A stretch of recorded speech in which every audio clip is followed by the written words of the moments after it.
Ladies and gentlemen, my name is Keith Fleming. With me, as always, Joe the Brain Matz.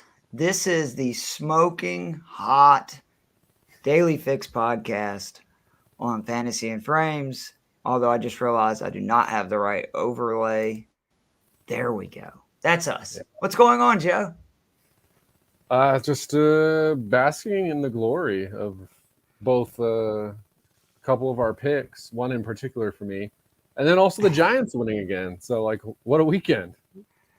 Yeah, I wish I could say the same for the Falcons, but we can't all be winners. But we've been doing this podcast for 3 years. We are arguably on the hottest streak we've ever been on. Weeks 3 and 4, we gave 3 of the top 5 scores on DraftKings, and then this last week we just went nuts. Quarterback, we gave you the first and fifth QBs. Allen 39 points, Geno Smith 24. Geno was a bargain tier play. Running backs, first, sixth, and 10th. Eckler and Chubb are obviously expensive tier plays. Wilson Jr., though, again, a bargain tier. Wide receiver, third, sixth, and seventh.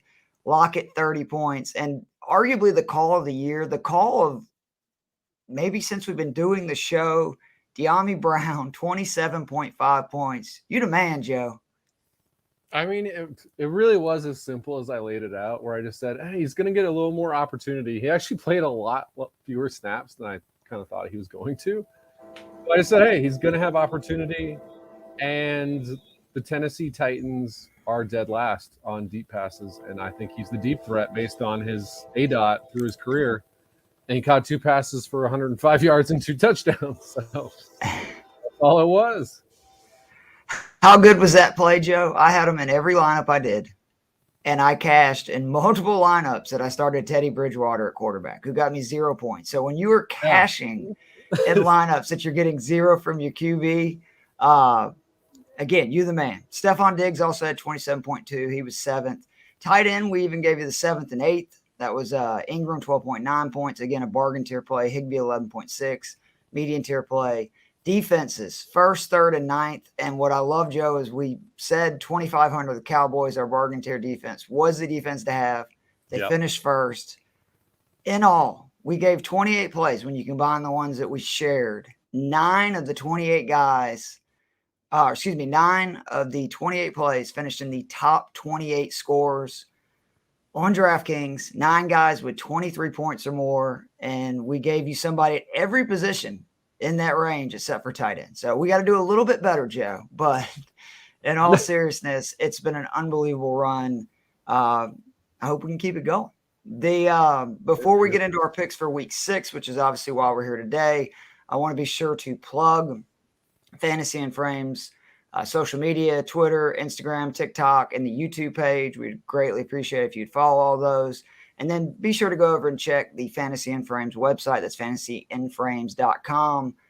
We've got waiver wire ads, articles up every week, both for normal leagues, IDP, and then the Chasing Upside, which we do every week, which the entire staff, 2 people give you a quarterback, running back outside the top 12 that they think will be inside the top 12 for this week. We've been bragging, obviously, at the beginning of this, how good our picks have been lately in daily fantasy. Our picks have sucked in the Chasing Upside. I am now 0 for 5, Joe. Just once, I want to get in there. I picked Teddy Bridgewater. He didn't make it a series. Oh, it was brutal. I actually did not write one this week, but it would have been Teddy Bridgewater. So we would have doubled down and been totally wrong. I think the closest I've gotten, I picked Mariota twice. One week he sucked, and the other week he got 15th. So I think that's like the closest I've gotten, which has been very disappointing, considering there's weeks where I've said like Geno Smith is my low tier, and Geno Smith finishes like QB 8, but he's not the guy. It's been frustrating. I'm going to continue to work hard at it, but I just we're going to get anyone reading that article. There's a lot of great plays given each week. Mine have not been in that list. So moving on to week 6, every week we give an expensive, median, and bargain tier play at each position. Let's just get right into it with the QBs. Stop me if you've heard this before, Joe. My expensive tier QB is Josh Allen, 8,200. He has finished this season at QB 2nd, 4th, 2nd, 5th, and 1st. Overall, he's finished 5th, 11th, 6th, 22nd, and 1st. This week the week he finished 22nd. He played in bad weather. Remember, that was a bad weather game with the Ravens. He scored 30 or more in 4 or 5. He's averaging almost 4 more points than Lamar, who's $100 cheaper, 7 more than Mahomes, who is $200 cheaper, and 11 more than Murray, who is $900 cheaper. No one is averaging more points in daily fantasy or fantasy, and he's facing a D and the Chiefs that have allowed the best 2 QBs they've played in Herbert and Brady to score. Herbert scored 27.6 points. That was almost 7 more than his average on the season. Brady, 29.4. That's almost 12 more than his average. So quarterbacks have had good days. And then they've really struggled with the big physical receivers. Mike Williams, Mike Evans, and Devonta Adams all scored 28 points or more. I am not hesitating rolling with Josh Allen. If you want to be expensive and put him with Diggs, you can. I'm going to get into why I think Gabe Davis is a stack with him for this week because he's a little bit cheaper. But you can't go wrong. And I just think he's as consistent as anything you can ask for right now. And he's just so much better than all the other quarterbacks that consistently scoring points in daily fantasy. And for whatever reason, they are not making him outrageously expensive, which I think is kind of interesting. I don't know what the deal is there, but I'm going to keep taping them if they have him in this range. Yeah, I can't argue with taking Josh Allen. He's a machine right now. That game should absolutely be a shootout. There's no reason to question that. I went with another guy mostly just because he was cheaper. Obviously, Josh Allen is the top fantasy quarterback in any whatever you're playing. He's the best. But Kyler Murray at 7,300 against my favorite team. Well, one of my favorite teams to pick on, the Seattle Seahawks. Murray, he's had a solid season so far, 21 a game. Hasn't, he's one of those guys because of his rushing ability. He never craters, at least 16 in every game, 3 over 20. And what I love about the Seattle defense is they're 25th on DraftKings against quarterbacks, which is obviously bad. But I think it actually underrates how bad they are. If you go DVOA at Football Outsiders, this is the 31st ranked pass defense. And then when you go through the quarterbacks they face, they've only had one game where they've given up multiple passing touchdowns, although they have given up 2 rushing touchdowns. 2 300-yard games, so it doesn't sound that bad. But then you're like, wait, they faced Denver, who just finds ways not to score points. The 49ers, the Falcons, the Lions, and the Saints. This is not a pro group of quarterbacks they have faced off against, and they're 25th in points against. So I feel really confident that Kyler Murray can take advantage of them. Yeah, well, you're going to hear a lot of guys from this game on this podcast. I can go ahead Definitely and tell you. My median tier, Tom Brady, 6,300 at Pittsburgh. Brady's averaged 25 points per game the last 2 weeks with both Evans and Godwin playing. He's playing a Steelers D who is 27th in points allowed to QBs, despite in 3 of their games playing Jacoby Brissett, Zach Wilson, and Mac Jones. Allen went for over 400 yards last week against this D. I expect Brady and his receivers to have big games. The Steelers secondary have allowed an opposing wide receiver to finish in the top 10 at that position on DraftKings 4 times. We're only at week 5, and they've already had 4 receivers finish in the top 10 on them. Cooper, Davis, Diggs, and Chase all scored 26 points or more. You can stack Brady with Evans. You can stack him with Godwin. I think this is going to be a rout. This is another game that I think there's a lot of potential plays in. But give me Brady as my median tier play at 6,300. I love it. I had 2 options for myself at mid-tier. Once again, I went with the lower guy, who's actually your bargain play. And that's Geno Smith at 5,700. Geno Smith, man, like the story, not just of like fantasy, but just general football with the way he's played. So, I mean, you had the fairy tale win over Denver, and it was like, oh, that was cool. And then they scored 7 points against San Francisco. And it's like, yeah, all right, it was fun week 1. And then the 3 weeks since, 8 touchdowns to 1 pick, 2 300-yard games, at least 22 points in all 3 of those games on DraftKings. Geno Smith's on a roll. Like, you look, even beyond fantasy, you look at PFF grade, DVOA, QBR, whatever you're looking at, he's in the top 5 right now. He's playing at a phenomenal level. And that's good because I actually think this Cardinals defense is probably not as bad as people think. because they got absolutely toasted by Kansas City week 1. Since then, they've played pretty well, including last week against the Eagles. But I'm just that big of a believer in Geno Smith at the under 6,000 price range, especially he and DK, he and Lockett. Those guys are locked in together. And so, I mean, yeah, you're getting a guy who's been a top 10 fantasy quarterback, a top 10 quarterback by any metric at 5,700. So unless he's playing San Francisco, one of the elite defenses, I think you're good to just roll with him any week. Yeah, just to add to that, because again, he's my bargain tier play. Do you know only Josh Allen has scored more points at QB since week 3? That's it. There's Josh Allen. He's averaging 2 to 5 more points than Hurts, Lamar, Mahomes, and Brady. And then the Cardinals D being 23rd on DraftKings. But that's really due to just the 2 good games that they had against Stafford and Baker, where they allowed a combined 19 points against 2 quarterbacks that are really struggling. And the other 3, Hurts, Carr, and Mahomes, they're giving up over 28 points per game per. Yeah, I think this Cardinals defense is really one of those defenses that they look as good as their opponents don't. So the opponents are a good passing team.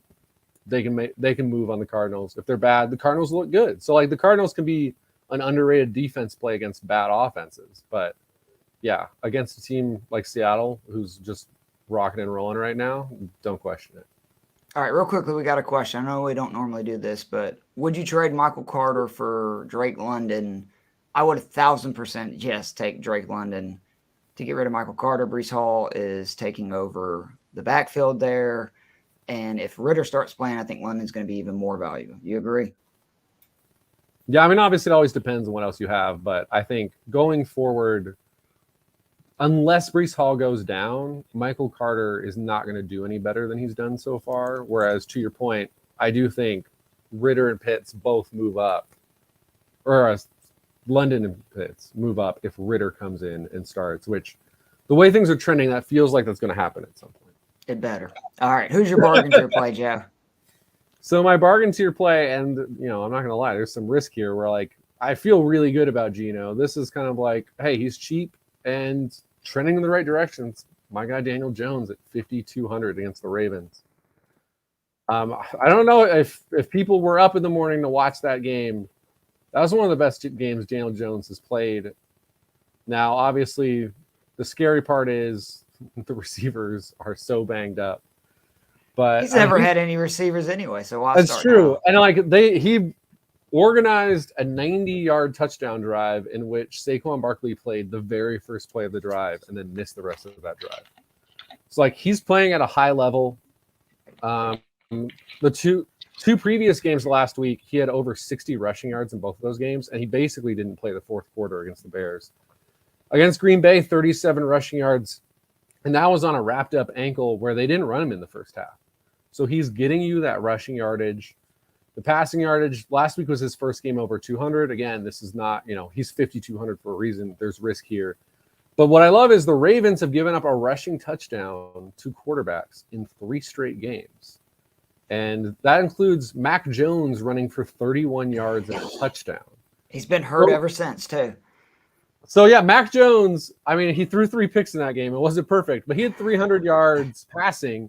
And then, again, 30 on the ground with a touchdown. If Mac Jones can do that, Daniel Jones can do that, at least the rushing yards on the ground. So I think, are you going to get a top 5-6 game from Daniel Jones? There's no chance.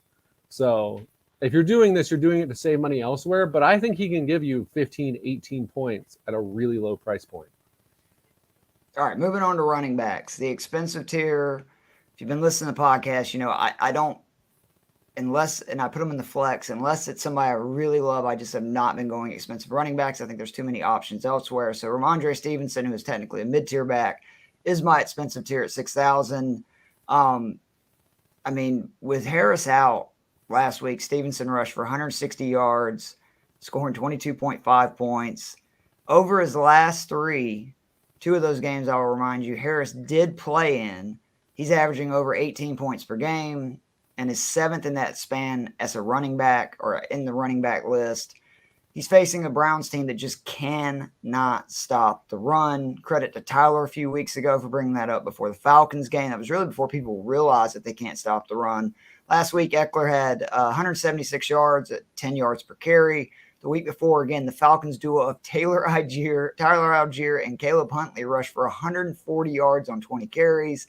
Teams have figured out this is their weakness. Weeks 1 through 3, teams carried the ball 19, 20, and 22 times versus the Browns, all games that were competitive. The last 2 weeks, almost 70 rush attempts from New England and the Chargers.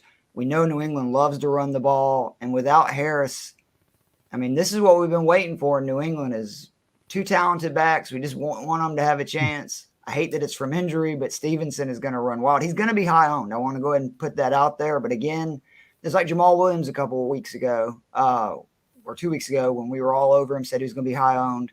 He went off. I think this is the same type of situation with Stevenson. Yeah, he's my mid tier, and assuming Harris does not play, which seems like the most likely scenario, I don't think there's a better play at running back this week. I mean, they're saying potentially multiple weeks for Harris. Yeah, I mean, and like you said, there's not really a better team to play against than Cleveland. Football Outsiders adjusted line yards, which tries to just isolate like line play. They are 32nd against the run. That's not good. In actual rushing yards allowed, they're 31st because the Chargers have been horrendous at tackling in the open field.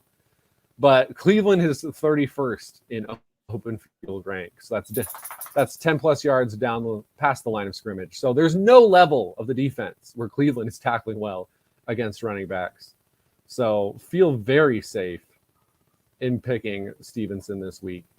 And actually, Cleveland is also 28th in DVOA against running backs in the pass game. They're not giving up a ton of yards, but they are giving up touchdowns. So, and again, Patriots with Zappe are going to be all in on the running. So, yeah. For that last week. He's probably, I mean, obviously it's a risk because last week we were picking Harris and he gets hurt. It's always a risk with running backs, but I might just put Stevenson in every single lineup this week. My actual high tier, though, and this will not be anything new for me, it's Saquon Barkley against the Baltimore Ravens at 7,700. I will say, if you want to go Nick Chubb for an extra $5, I'm not going to blame you. Nick Chubb's awesome. That rushing game is incredible. They will continue to run the ball. But I'm going Saquon because he's $500 cheaper. And, I mean, the guy just keeps producing. He had one bad game. He still got you 11.8 points. The other 4, at least 19.6.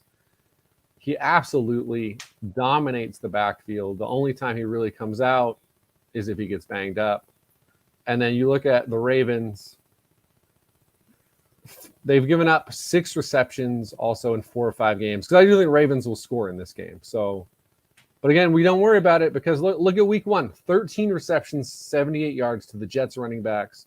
Obviously, the issue there, like you just mentioned about that trade opportunity, those were 2 running backs getting those receptions, splitting it.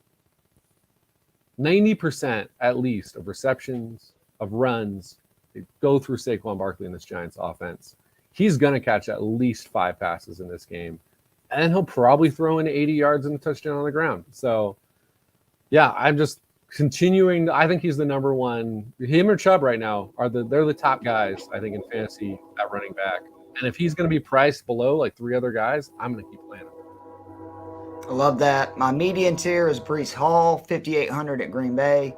Joe, there is a list of 4 guys over the last 3 games at running back who are averaging more than 20 points per game. Austin Eckler, Nick Chubb, Leonard Fournette, CMC, Barkley, and Breece Hall. So as you can see, that list really makes sense. And then Breece Hall, the rookie, who again, he was very highly touted. He's starting to get the opportunity. He scored double figures in all 5 games, 15 or more in 3 straight. His snap share since week 2, in order, 27%, 50%, 64%, and a high last week of 67%. He's projected to be the 15th most owned running back, which is why I'm really bullish on him this week. I think partly because Carter vultured 2 one-yard touchdowns last week, but also because Green Bay is 15th against the run on the little DraftKings number next to it. But much like the Browns, teams have figured out you can run on this team the last 2 games. Again, to remind you, with a 3rd-string rookie quarterback in the New England game and a hobbled Daniel Jones, the Giants and Pats running backs have rushed for 49 carries for 236 yards and 3 scores. That's just in the last 2 weeks on offenses that are very one-dimensional.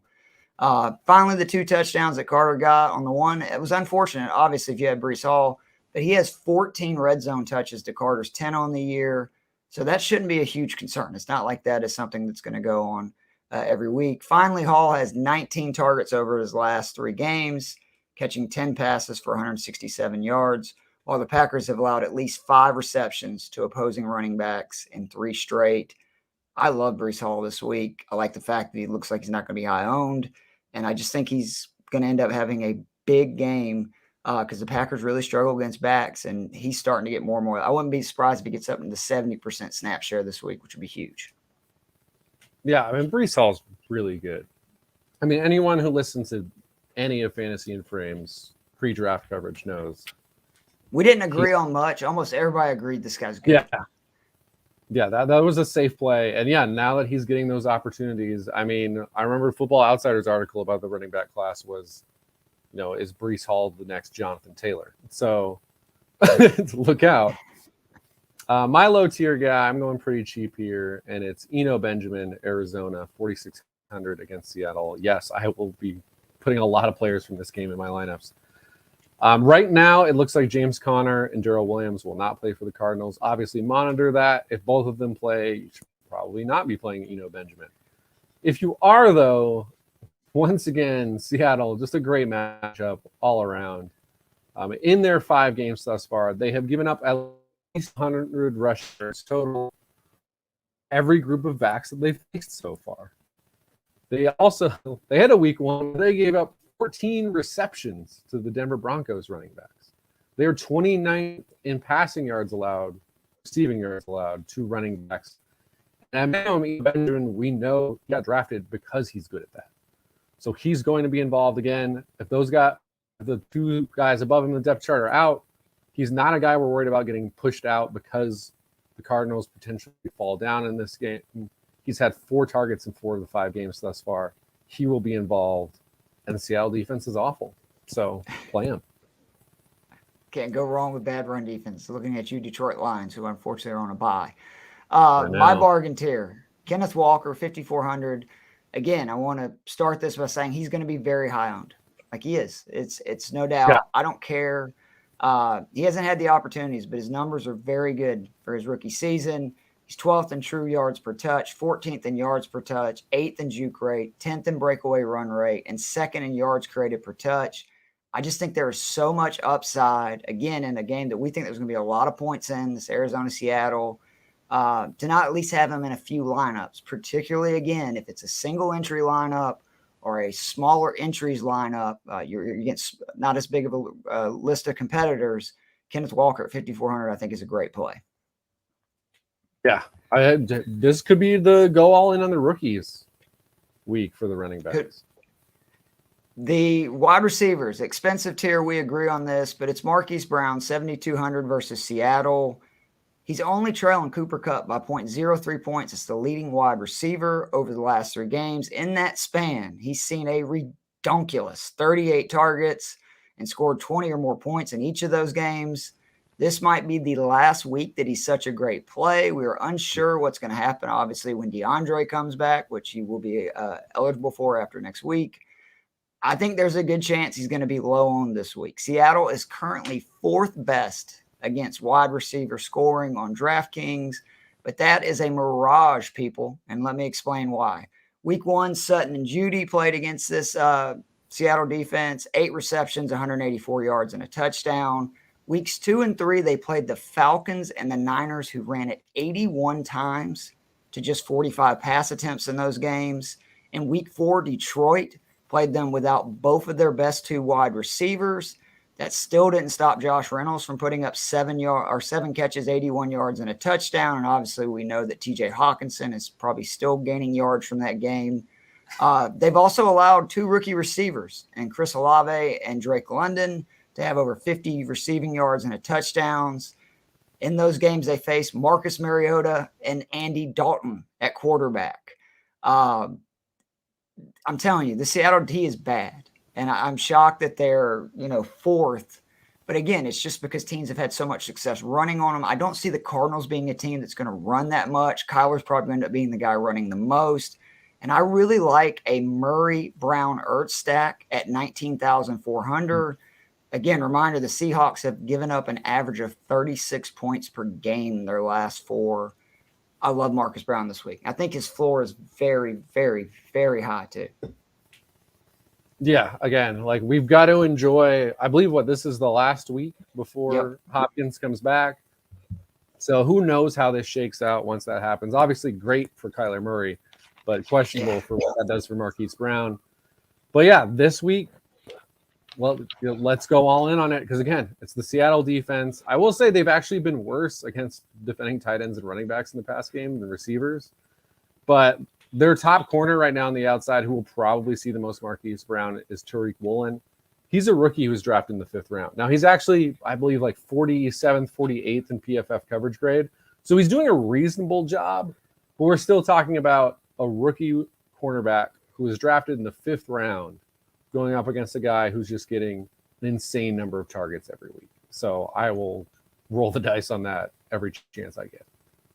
All right, my median tier is Allen Lazard, $6,000 versus the Jets. He's scored in 3 or 4 games, scored at least 13.5 points in his last 3, and he's seen 22 targets, which is a big deal for me over those last 3 games as well.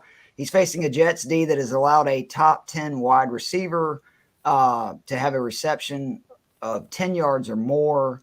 They allowed 6 receiving touchdowns over their first 3 games, but 0 their last 2 against a Steelers team with Trubisky and Kenny Pickett. And then obviously they played the 3rd string quarterback for the Dolphins last week. So that's honestly why their defense looks a little better than it does against the pass. It's not very good. Lazard is currently projected to be about the 23rd owned wide receiver on DraftKings, but he's 17th in air yard share, 12th in fantasy points per target. And when in the red zone, he has an absurd 21.2 target share. So whether it's by a big play, which the Jets have given up this year, or finishing a drive in the red zone, I just don't see how Lazard doesn't score in this game because I think the Jets are going to score points too. I like Lazard at 6,000. Yeah, I like that one as well. He's been very consistent, honestly, especially because he seems to be the clear number 1 red zone target, which we love that with Aaron Rodgers. Waiting for a breakout game, which I think is coming. Stop me if you've heard me pick a Cardinals Seahawks player before, because I'm going Tyler Lockett at 5,600 against the Arizona Cardinals. Lockett, 5.8 points, 28 yards on only 4 targets week 1. Since then, he has seen at least 5 receptions, at least 6 targets, minimum of 76 yards in the 4 games since. He's hit 14 at minimum. He had a 30-point game last week against the Saints defense that is better than this Cardinals defense. And again, I think the Cardinals are going to light up Seattle. If that happens, we expect plenty of opportunity for Tyler Lockett. Geno Smith, as mentioned before, playing at an extremely high level right now. I'm obviously like, hey, don't be afraid of DK either, but DK is 6,800 and Lockett is 56. Shocked he did not go up, man. He went up like $200. Yeah, I was like, oh man, I wonder what those two are priced at. And I was like, DK 68. I don't know if that's the play I want to do.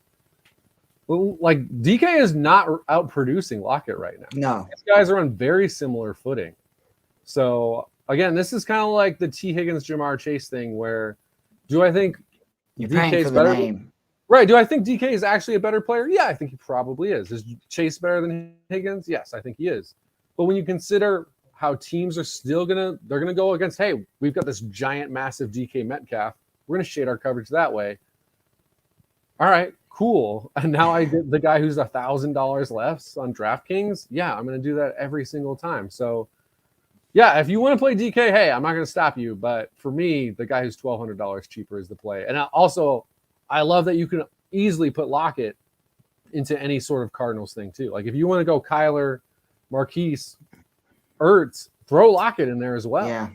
Like, you can do so many combinations with this game, and I just know I'm going to mess it up. I'm going to get a slightly wrong I combination. should have never told you the guy that won the million a couple of weeks ago had all plays but two from the Seattle-Detroit game. The first thing I thought of when I was going through making my list, I was like, you know what? I'm fine with just putting 90% of my guys from this game. I'm just going to screw up which ones. Hopefully someone listening to us will get it right, and they will win a ton of money because I know I'm going to fuck it up. I love it. No, you're not. It's going to be your week, Joe. All right. My bargain tier, your boy, DJ Moore, 5,100 at the Rams. This is all about Walker being the quarterback and Baker Mayfield not being. Granted, it's a small sample size, but Walker had 2 starts last year. In those games, Moore 18 targets, 11 receptions, 151 receiving yards. He's projected to be the 17th most owned wide receiver. And he has scored double digits in 3 straight, which was shocking for me to see in his last 3 starts with Baker at QB. I think we could have a monster game this week. Number 1 receivers versus this Rams D have thrived. Diggs in week 1, 29.2 points. Drake London, the rookie, in week 2, 24.6 points. Week 3, Marquise Brown, 31 points. Week 4, Deebo Samuel, 26.7 points. Last week, Lamb only had 10.3, but just a reminder, Dallas threw the ball a total of 16 times in that game. So not a lot of opportunity for him to burn that secondary, and he still got 50 yards on 8 targets, 5 receptions. So I like Moore a lot this week. I think the Panthers are going to be down. I think this is a get-right game for the Rams. And give me those garbage points. And I think there'll be a lot of them for DJ Moore. I'd be not surprised if he goes over 100. I would not be surprised if he catches a touchdown. And a lot of it's done in the second half. That's okay. It all counts the same. DJ Moore, 5,100 is my bargain tier wide receiver. All right. Well, to just keep the Moore train going. Rondale Moore, he's back. We're doing it again because, hey, last week we said it worked. Rondale Moore, good play, 7 receptions, 68 yards. And the price point has not really changed. I think he was, if I'm remembering right, 4,100 last week. Yep. And now he's 4,200. So, hey, if he's going to play well and only go up 100, great for us. Again, Seattle, and this is, again, the thing we love about this matchup is on some of the other plays, like when we are about to talk about Zach Ertz, a lot of people are going to have Zach Ertz in their lineups because they're going to see that opposition rank, and they're going to be like, oh, they're the worst against tight ends. Awesome. I'll play Zach Ertz. They're 4th against receivers, again, because they've been so bad against other spots. It's kind of worked out. But they're actually 7th in fantasy points allowed in the slot. So that's specifically an advantage for Rondale Moore. So, again, I've got a guy who has a huge matchup advantage. The slot corner for Seattle, I'm blanking on his name right now, but he is 94th in coverage grade. It's not good. Rondale Moore is going to be involved. We've seen that when he's healthy. And again, this is the perfect time. If we want to hit on Brown and Moore, we want to do it this week against a really bad defense because next week there's going to be a lot more risk. Yeah, we don't know how that shakes out. Obviously, they're not going to get more targets. So I'd say, again, go all in on these guys this week. There's not a better chance probably for either guy the rest of the season. Completely co-sign that point. Moving on to tight ends, expensive tier. We were just talking about them. Poor Seattle, man. It feels like we're picking on them at this point. Zach Ertz, 4,900. In the last 4 games, the Seahawks defense has given up to tight ends. Ryan Dwelly caught a 38-yard touchdown pass. Ryan Dwelly, that's the kind of people that are killing them.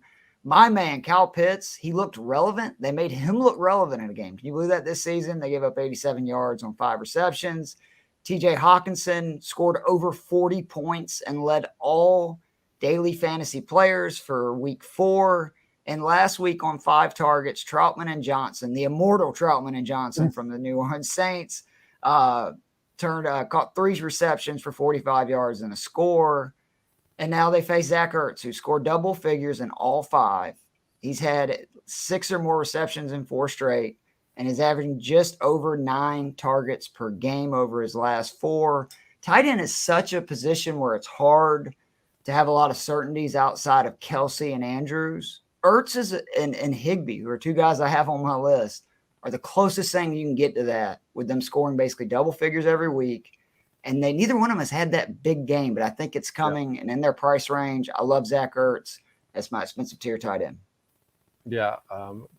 Obviously, this shouldn't surprise anyone by how all in I am on this game. I'm co-signing that one.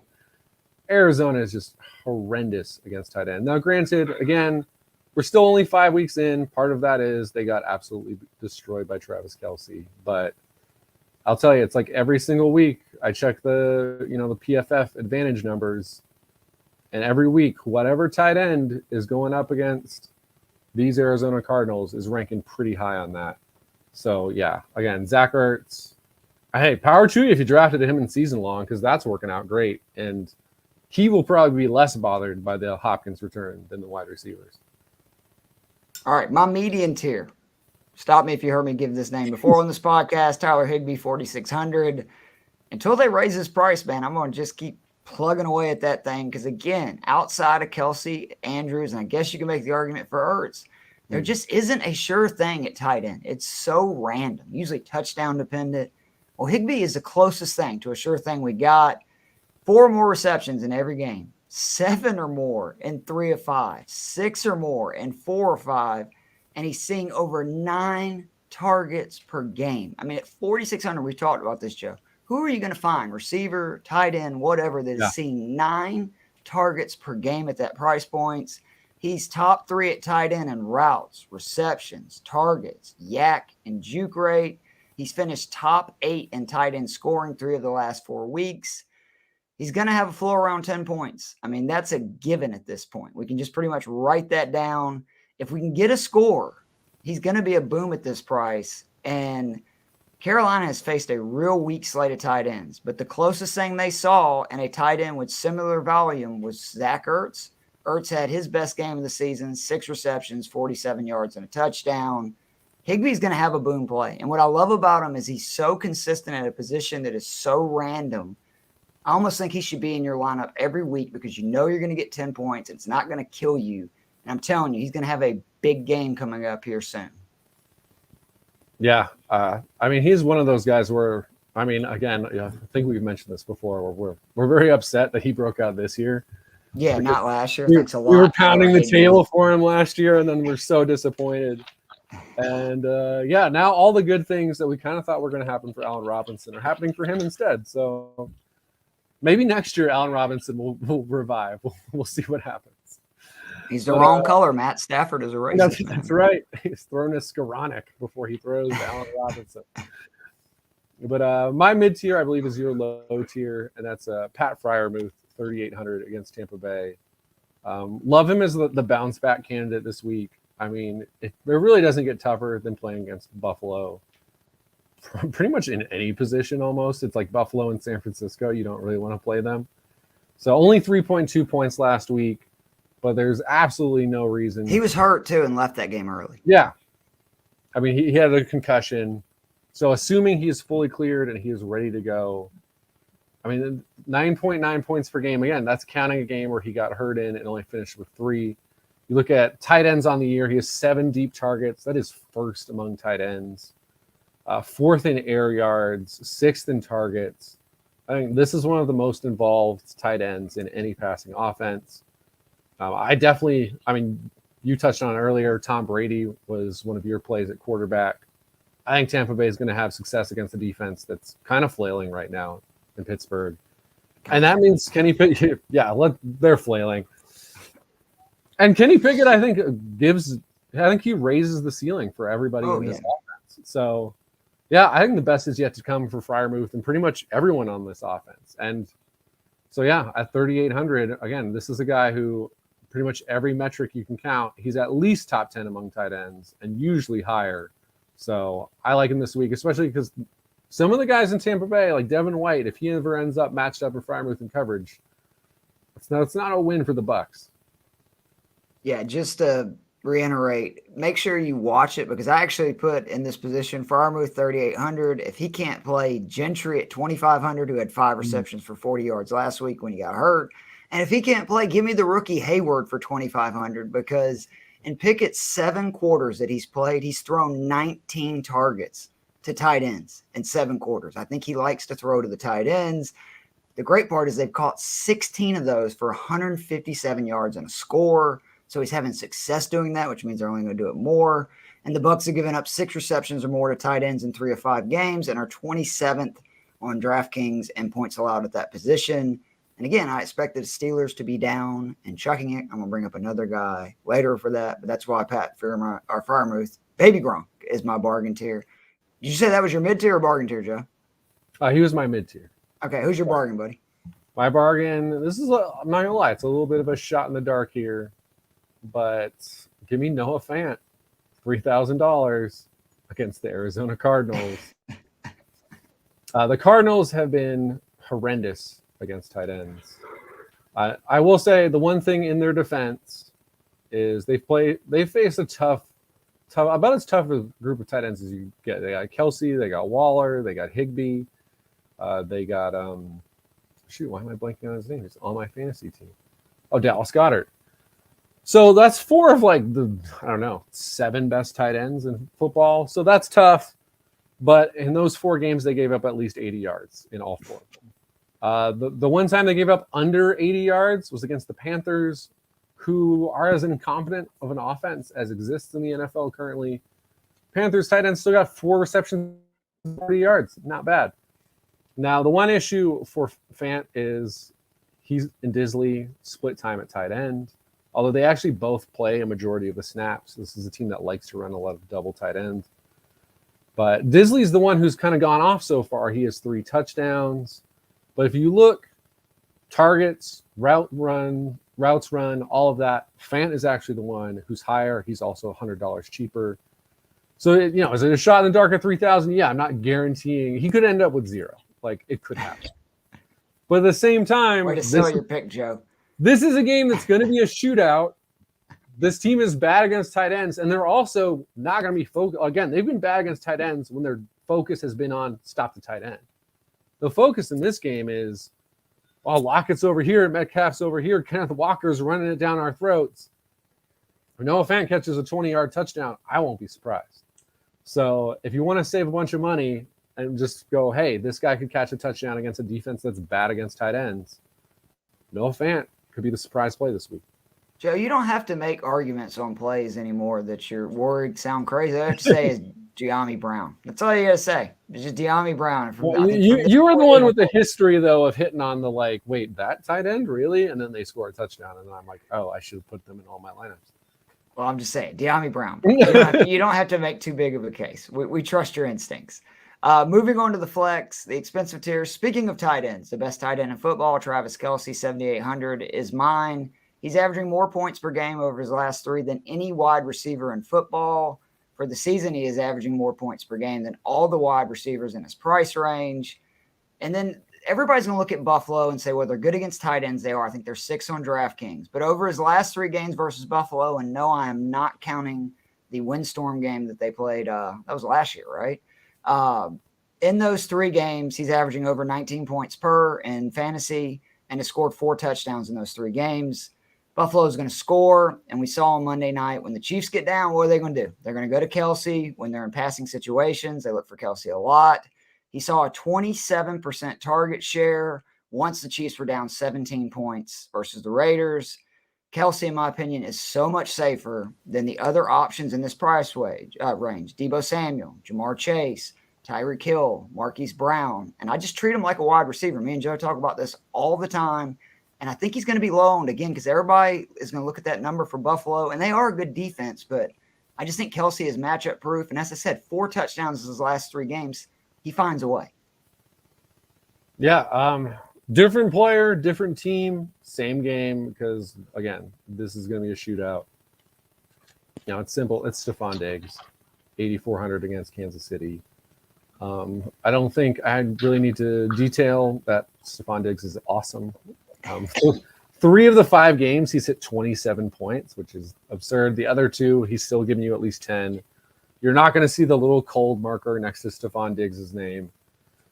And against Kansas City, there's a really good chance you're going to see the fire one. According to Football Outsiders, against number 1 wide receivers, Kansas City is 31st in DVOA, 31st in yards allowed. So why question it? Obviously, if you're in one of the larger, if you're playing against 10,000 people, maybe you don't want to go for the $8,400 wide receiver in a good matchup. But you're in a group with your friends and you're all just trying to win a couple $100. I mean, again, play Noah Fant for 3,000, see what happens there, and just lock in that Allen Diggs combo and rake in 60 points. I'm never going to disagree with Stephon Diggs. Ironically, my median tier play is the other half of that coin. It's Gabe Davis, 6,300 at Kansas City. Yeah, this is a lot about what he did to them in the playoffs last year. For those that don't remember, 8 receptions, 201 yards, 4 touchdowns, combined with the fact that 12 receivers have a reception of 20 yards or more this season versus Kansas City. 12. We're only 5 games in. That's not the total amount of plays of 20 yards or more they've had in the past game. This is the amount of receivers who have caught a pass of 20 yards or more. They gave up 2 scores to Devontae Adams of 45 yards or more last week. The 3 most physically talented receivers they've played this year, and Gabe Davis is extremely physically talented. Devontae Adams, Mike Evans, Mike Williams combined 19 receptions, 340 yards, and 4 scores.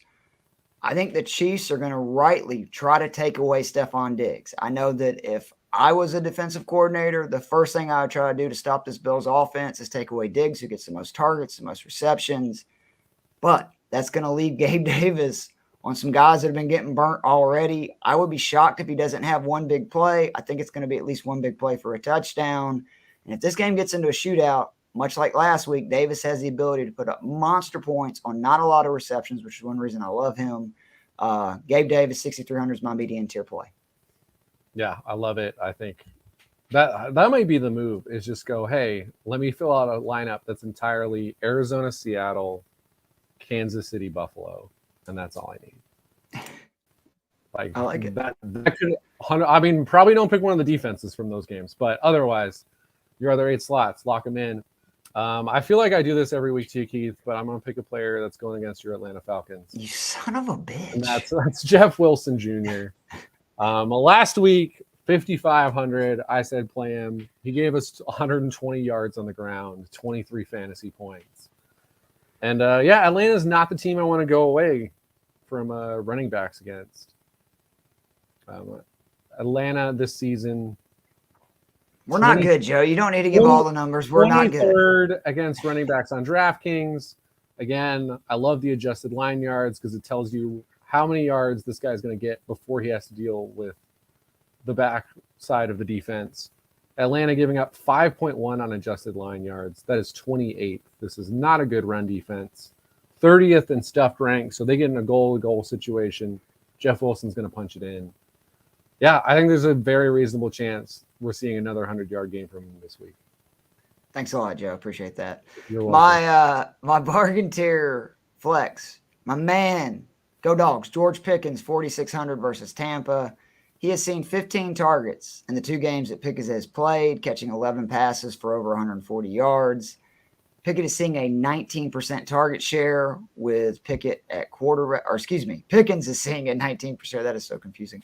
With Pickett at quarterback, Tampa has given up a reception of 36 yards or more in 4 straight. Pickens has a reception of 27 yards or more in 3 straight. So I think that there's a pattern here working in our favor. If Pickett is forced to throw it 40, 50 times, which I think he will again in this game because they're going to be down, it's just Pickens is going to have his biggest game to date. He is, I'm telling people, going to be the receiver of this class. Dude is a beast. And Pickett is such an upgrade. We've already seen it already. The 2 games with Pickett, 100 yards, 6 catches last week, 5 catches, 80 yards. It's only going to get better from here, and he's only going to keep going up. But I like Pickett at 4,600 a lot. One of my favorite plays at any position this week. Yeah, I was just, I was mean to you. I went against your Atlanta Falcons. I'm going to agree with you on your Georgia Bulldogs. I think they're going to have to throw a lot in this game. As much as I've talked about the 2 games where I really think you want to target guys, I can do, like a Pickens, Godwin, Brady type deal in this game. This is a game I think is going to get high scoring too. Another option. Like you said, clearly the chemistry is there. Like I said, I think the ceiling has been raised for everyone in this offense with Kenny Pickett. It's already happened. here. So yeah, don't question it. Also, the better corner, Jamel Dean, is likely to be on Deontay Johnson for most of this game. So, because Carlton Davis is the bigger, kind of slower guy. So I like like you said, I like the odds. We hit a big play. All right, moving on to the defenses. My expensive tier, and again, we don't hardly ever spend money on it. So if you're wondering why are they so low priced, that's why. Bengals 3,100 at New Orleans. I think the Bengals defense is good. I think that's the one thing that has been sort of not talked about because they're off to the slow start being 2-3, but the offense has been what's been disappointing. The defense has been good. I mean, you give up 19, 20 points to the Baltimore Ravens in their building. They've really impressed me. New Orleans, whether it's Dalton, I'm sorry, I don't think Dalton's going to have this heroic homecoming game.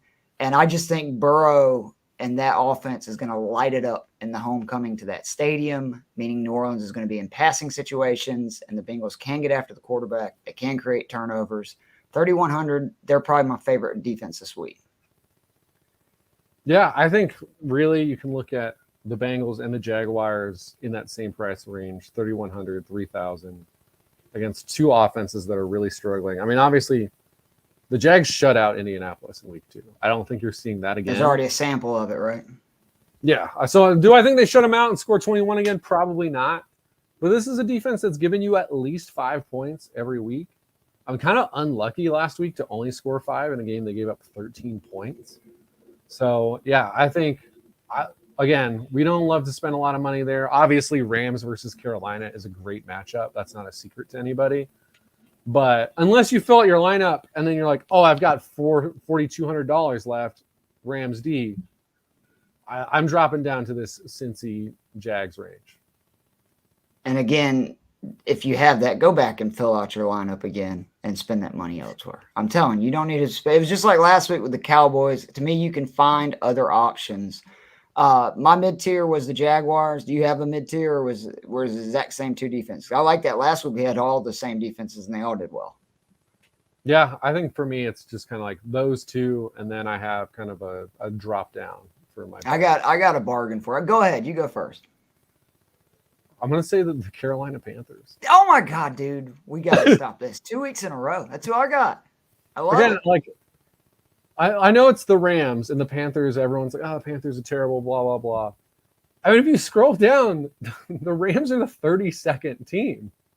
This is the team that just keeps giving away points because the offensive line right now is a mess. Stafford does not play well when the offensive line is a mess, like most quarterbacks. And the defense is not the problem in Carolina. I will admit, Phil Snow he left with Matt Rule, so you're going to have a different defensive play caller.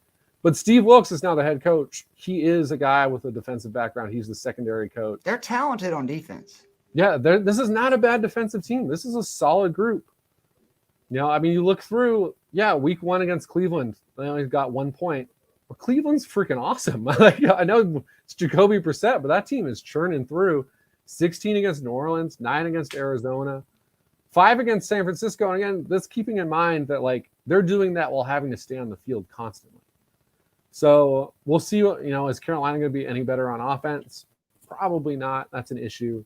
But this is a team that's going to give you, again, they're averaging 7 a game. If we get 7 points out of a defense that costs us $2,400, that's awesome. That's we'll take it.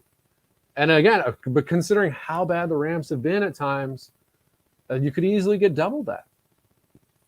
I love it. They've got 8 sacks on the year. They've had at least 1 sack in every game. They've had 4 over their last 3 games, 5 turnovers over their last 3 games. And again, they're averaging 10 points per their last 3, 16, 9, and 5.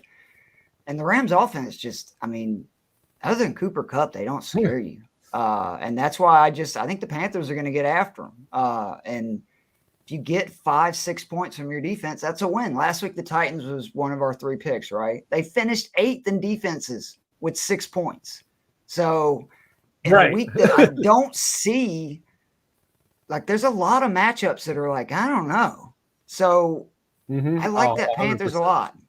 I really do, because you're going to have to spend a lot. And again, with the Rams, Carolina, we'll see. I think that probably is the right one, but I don't trust Green Bay. I don't trust Tampa Bay versus Pittsburgh. I don't even trust the 49ers versus the Falcons. So I'm with you. It's just hilarious that we didn't get together on that. And again, we picked the exact same 3 defenses. So it worked out great last week, 1st, 2nd, and 8th. I hope we get the same deal this week. This is definitely the thing we've got for sure going rolling right now. So. Well, that is all of our picks for week 6. Again, we want to remind everyone the Fantasy and Frames YouTube page, Twitter page, Instagram. I think it has a Facebook, right? TikTok. I know they got TikTok. And we'd really appreciate it if you go to the fantasyandframes.com website. Check out all the great articles, including Chasing Upside. Just, take it with a grain of salt. I was going to say fade our pick and listen to everyone else, especially if anyone else, if their picks lines up with one of our bargain or mid-tier recommendations. Yeah, there you go. Hit that one hard. And then maybe for our QB picks, be like, all right, which guys did they recommend that they didn't put in Chasing Upside? Because that's the one that's going to hit. And we, again, would appreciate if you would subscribe to our podcast, whether it be on Apple, Spotify. And if you'd rate and review it, we greatly appreciate it. We appreciate all the support, the eyeballs and stuff. Again, we're thrilled that our picks are good. There's nothing that makes us happier than when we help people win money. So hopefully we're going to have a 4 straight great week.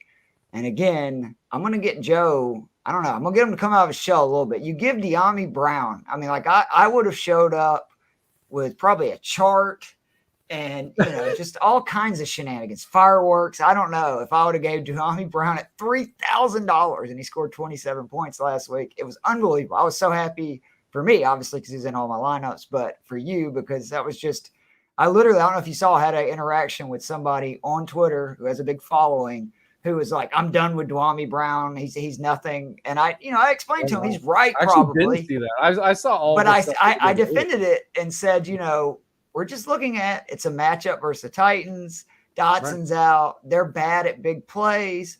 For $3,000, you can do a lot worse in DFS. And then it was great to get to kind of retweet, that after he went nuts and be like, for sure. And it was nice to actually pick one of those because there's a guy like that more or less every week who's for sure. In that 3,000 range just goes off and man, I wish I had that guy in my lineups.